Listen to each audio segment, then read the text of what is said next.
Flat out embarrassing. It's Locked On Sunbelt.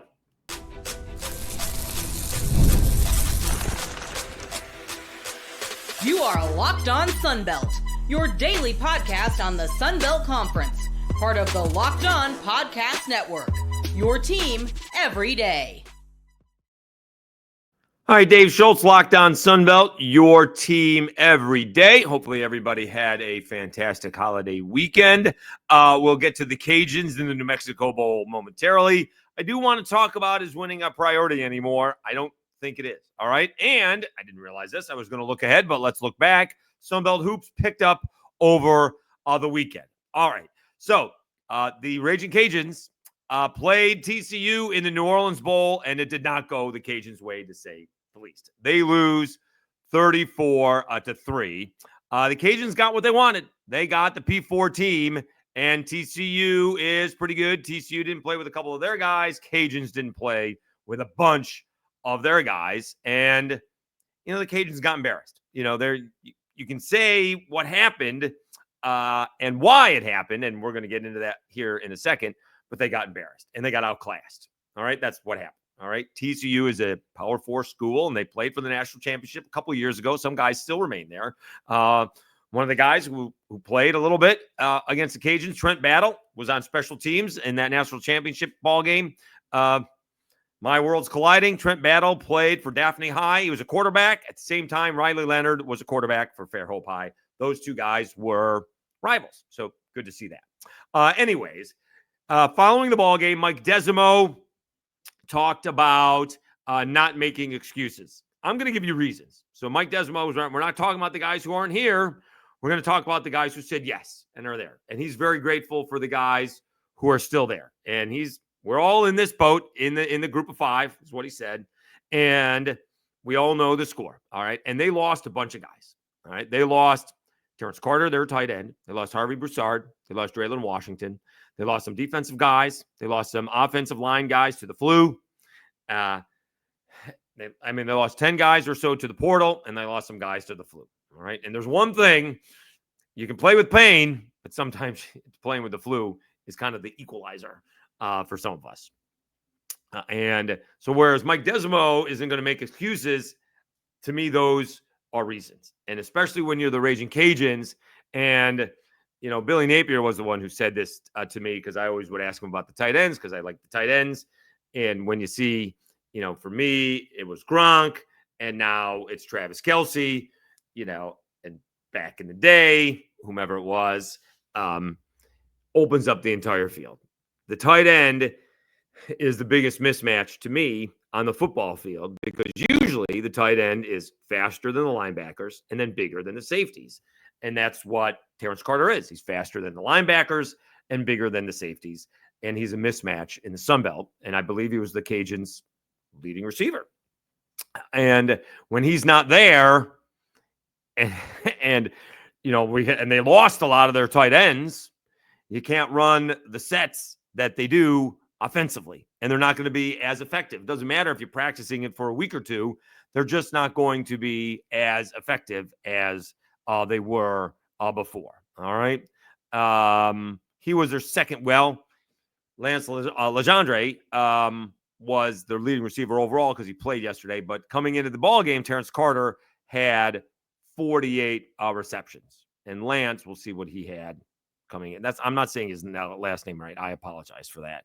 He actually had one catch, so he didn't have that much. So they both had 48 receptions. All right.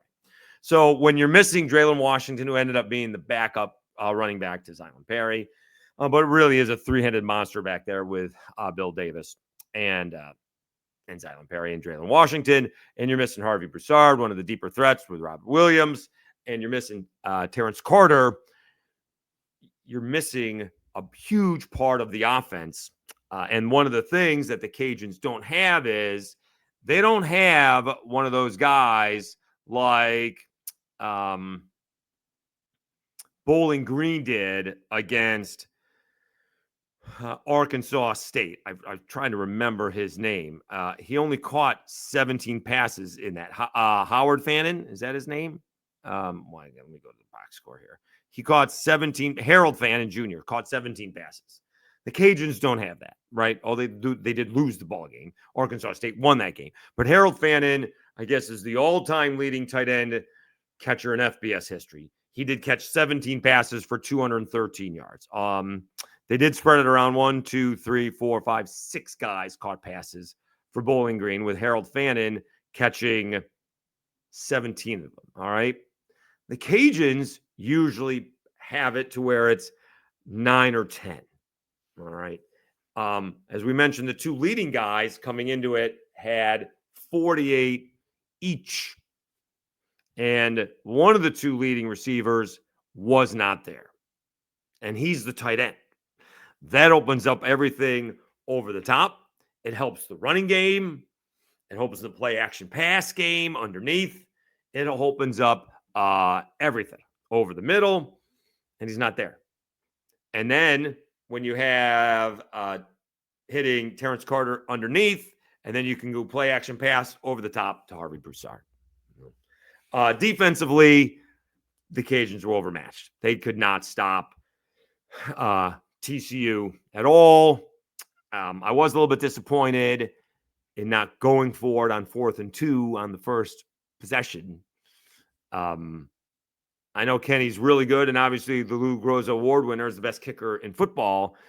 54-yarder. He can make it, but that's not exactly a chip shot. That's not like he's making a 34-yarder and you're expecting him to make it. That's still a pretty good kick. I would have liked to see Dez go for it there. This is the other thing I worry about. Cajuns fans are really fair weather fans.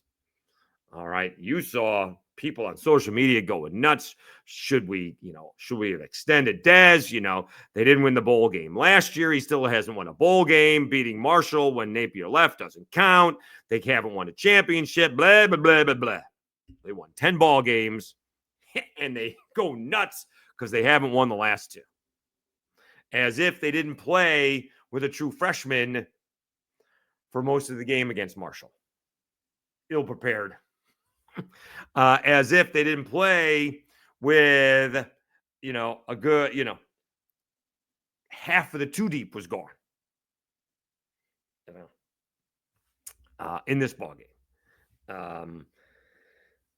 So, I mean, it is scary to me because I don't think the baseball stadium drew more fans. You can show me the numbers. I know what was there. And I don't blame them for telling me it was tickets sold. I don't know who's buying tickets and not going. But I know the amount of people that were at the baseball stadium last year when they were in the middle of a 17-game winning streak, and it wasn't what they were announcing. All right. Now, hashtag there's always a bright side with the new football stadium coming in. It's going to look full because the cameras are going to be on the side that's not done yet, looking at the side that is done. So that's going to be the home side. So it's going to be full. And they should be 3-1. They should start out the season 3-1. They're playing Rice. They get McNeese, and they get Eastern Michigan. God forbid they go on the road and beat Missouri and start out 4-0. Not counting on that, but they should start out 3-1. God forbid they start out the other way. They go 2-2 or worse. Stadium's going to be empty because Cajun fans are fickle. They won't come out. It's going to be the same 15 to 18,000 fans or 12 to 15,000 fans that have been coming out for the better part of the last 8 years. Now, anything to be honest with you, was it 6 games? It's fitting over 30,000. To me, anything less than 150,000 people in the stands is going to be, well, lack of a better term, a failure. I'd say 180, but that may be pushing it. That'll be disappointing to me. So that's what I would be worried about. Cajuns fans are fickle. They are very, very fickle. They will give you any excuse in the book. Well, it's the SWAC. It's the Southland. It was too hot. It was too cold. It was too early. It was too late. No, that's what they will do. All right. Now, there'll be all the excuses in the world. We weren't good enough. We didn't win by enough. No. They'll give you a lot of excuses on why they don't show up. That there's a passionate small base. It's very small, and they are passionate. but they don't always show up. And that's what's going to happen, unfortunately. We'll see. I think the Cajuns are heading in the right direction. They got two huge transfers in with the wide receivers, Sampson and Hunter Walker. They need some offensive linemen, and they got to replace some defensive backs, and they got to get to work. All right. They have not done a whole lot in the portal except those two guys. That may be it, in fact. And so they got to get to work. And they could be good for the next couple of years. Again, I'm going back and forth with some YouTube comments, and I appreciate that. I'm back and forth. And actually, it's been respectful. It was a little tongue-in-cheek, which I took personally because you don't get the sarcasm in comments. We don't know how good these guys are going to be. I'm the one who presented that Hunter Walker could be the Cajuns' Joe Burrow, right? Because Joe Burrow hadn't played for 3 years, and he was slightly above average quarterback his first year at LSU. He wasn't very good at LSU his first year. His second year, he was a Heisman Trophy winning and maybe the best quarterback in college football history. He's won 1 year, leading him to a national championship, right? Arguably, I don't know. Can Hunter Walker be that way? I'm not expecting Hunter Walker to set the world on fire in his first year because he hasn't played competitive football since his senior year in high school. And by the time he takes the field for the Cajuns, that's going to be 4 years ago. So we got to give him a little bit of break. And I don't know why Sampson didn't play at all this year for LSU. Not at all. I certainly know why he didn't play last year for LSU. First of all, he was a freshman.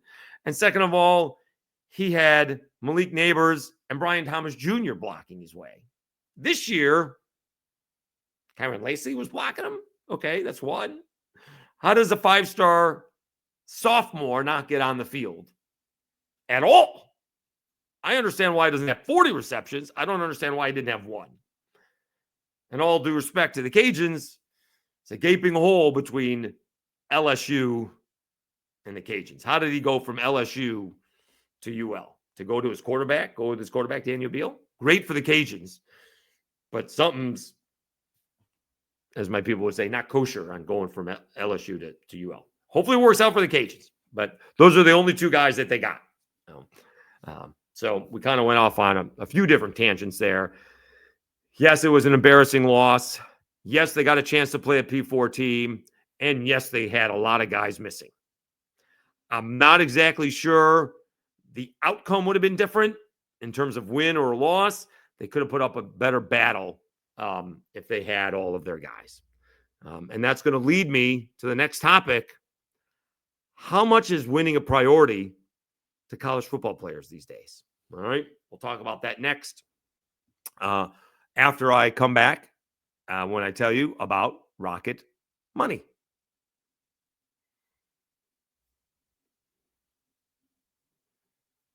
Did Rocket Money help you find any subscriptions you forgot about or that you were paying for twice? That definitely happened to me. I had a few subscriptions that I didn't even realize I was still paying for, and Rocket Money made it so easy to track them all down. It's like having a personal assistant for your finances. Rocket Money is a personal finance app that helps find and cancel your unwanted subscriptions, monitors your spending, and helps lower your bills so you can grow your savings. It brings everything together in one place, whether it's subscriptions, your spending habits, or even the goals you want to hit this year. Rocket Money has over 5 million users and has saved a total of $500 million in canceled subscriptions, saving members up to $740 a year when using all the app's premium features. For me, one of the best features is the subscription tracker. I've used it to cancel services I wasn't using anymore, and I've already saved a ton. Plus, with their goals features, I've been able to automatically set aside money for my future. No more stressing about budgeting every month. Cancel your unwanted subscriptions and reach your financial goals faster with Rocket Money. Go to rocketmoney.com/lockdown today. That's rocketmoney.com/lockdown today. rocketmoney.com/lockdown.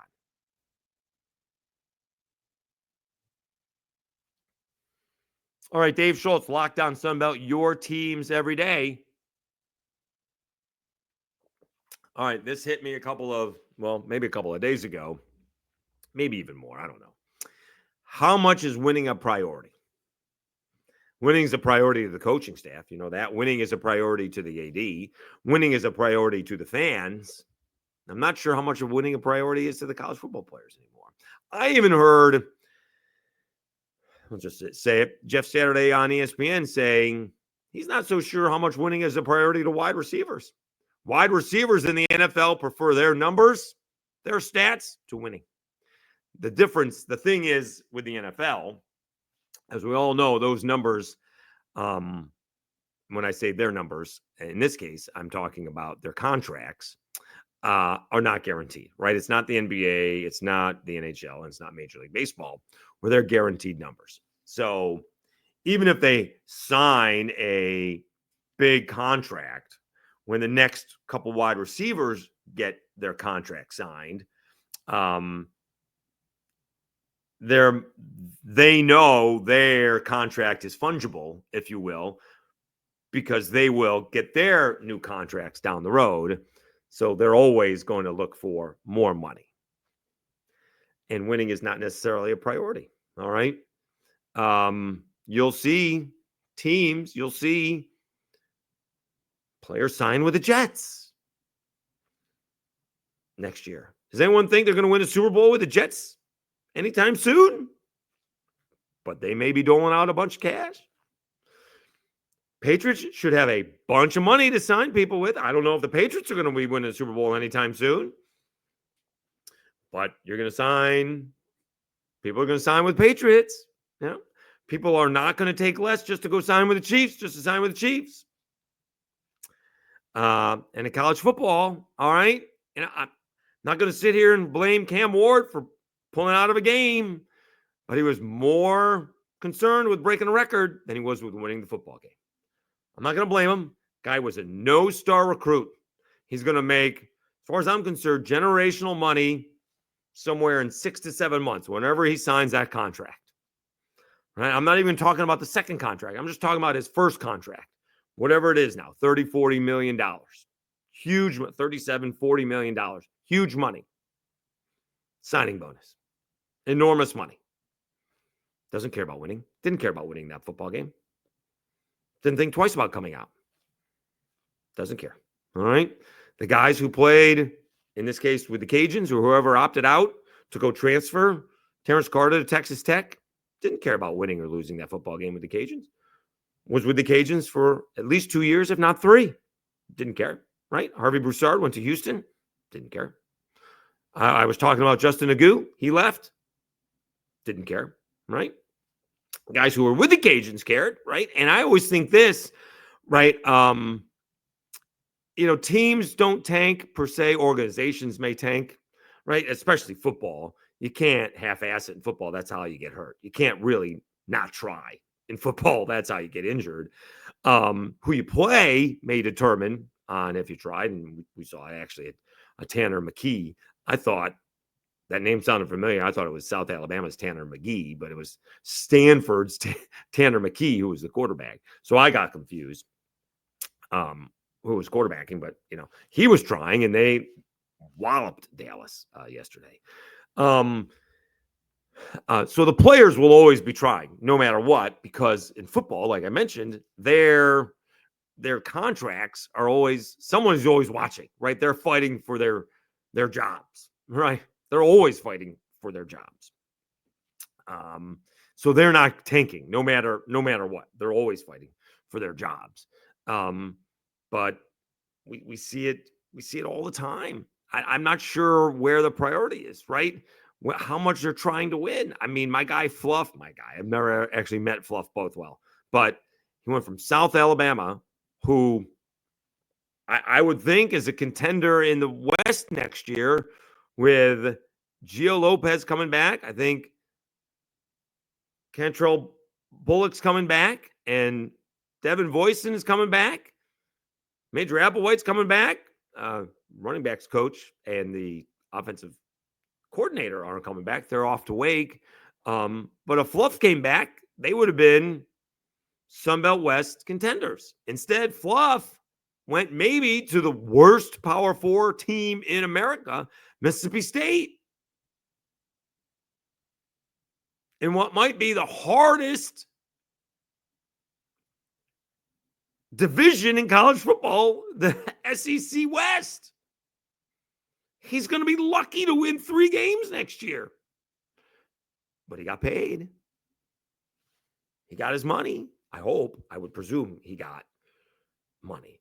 I would presume Mississippi State overpaid to go get Fluff. The Mississippi State running back, where did he end up? Texas State? No, he ended up at Southern Miss. Pittman is at Southern Miss. No, I'm not sure winning is a priority. We could go ask, a Major Applewhite when he was getting recruited.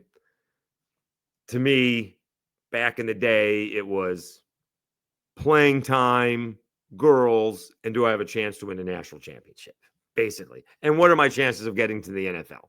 Now, you can go anywhere and get drafted by the NFL. That they'll find you. And now you can go anywhere.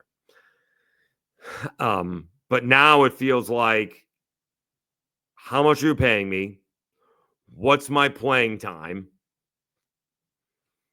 Girls, and maybe national championship. Maybe. I'm not even sure if that matters. And then can I max my money here and then go get more money later and then keep on doing that until the NCAA or Congress or whoever comes along and decides we need to not put an end to it or control it, but make it manageable for everybody involved, because that's coming eventually. All right, you can't jump all around all the time, I don't think, but we'll see. It's amazing when the coaches do it, it's okay, but not when the players do it, right? Didn't Chucky do it, right? Didn't he go from Tennessee to USC? Wasn't he at Tennessee one year and then he went to USC the next year? Yeah. One. Gruden. Yeah. Is that what Gruden did? Yeah. Then he got fired. All right. So I'm just not sure where winning is a priority. I'm not sure winning is a priority to the coaches. It's certainly a priority to the AD. It's a priority to the fans. I'm not sure where winning is a priority to the players. I think getting their money is the priority now. That's the priority. No, I think, yeah. Again, I don't know. I guess I don't. I did at the time have a problem with Cam Ward coming out. I really don't anymore. He's going to do what he's got to do. So go get the record. He was a no-star recruit, and now he's the all-time NCAA touchdown passing leader. Congratulations. And he's going to be a top 5 draft pick, whatever that case may be. So now you got to protect yourself. Don't tell me you're trying to win the football game. Or no, I will rephrase that. Don't tell me you care who won the football game. You can't tell me that. I'm not going to buy that. I'm not going to buy that. All right. And if you're signing with bad football teams, don't tell me you care about winning. You got the most money to go sign there. And that's okay. I'm not criticizing you to go do that. Just don't tell me winning is your priority. You got the most money to sign there. That's fine. Just don't tell me winning is your priority. All right, let's take a timeout. We'll have a quick segment. We'll look back at the hoops. I didn't realize we had hoops on Saturday and Sunday, but we did. And then we'll look ahead to Sunbelt play coming up following the new year. We'll do that right after I thank you. All right, we didn't quite get there. We slowed down here over the holidays, but almost 1,850. I mean, we still had almost 1,000 views on Saturday, and I didn't even put a video out. You guys are the absolute best. We got 1,840 subscribers. We actually had a few hundred views on Sunday. Again, no videos out on the weekend. You guys are absolutely great. So we'll eventually get to 1,900 and 2,000 subscribers. Really do appreciate it. We're still doing the drive for 2025 subs. We're not going to end until we get to there. So we're getting more comments. And again, I certainly didn't create it, but I'm certainly going to take advantage of it. We now have a new Sunbelt rivalry, Marshall and Southern Miss. So we will bask in the glow of that because we got fans going back and forth through that. And that's not going to end anytime soon because it's going to pick back up. And we need Marshall to play Southern Miss next year somewhere, most likely in Huntington. Please be in Huntington. All right. We got to send Charles Huff and Southern Miss back to Huntington. All right. That's what we need to do. So really appreciate it. We'll continue with the portal news.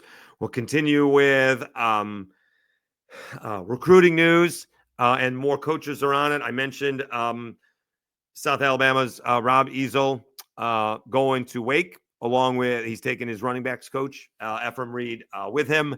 They are joining, as it turns out, the Washington State coach who took the Wake Forest job really quick after the Wake Forest job opened up a few weeks ago. So we will keep everybody up to date as the coaching carousel continues to roll. But thank you so much for your continued support, and keep those comments coming. I will answer them.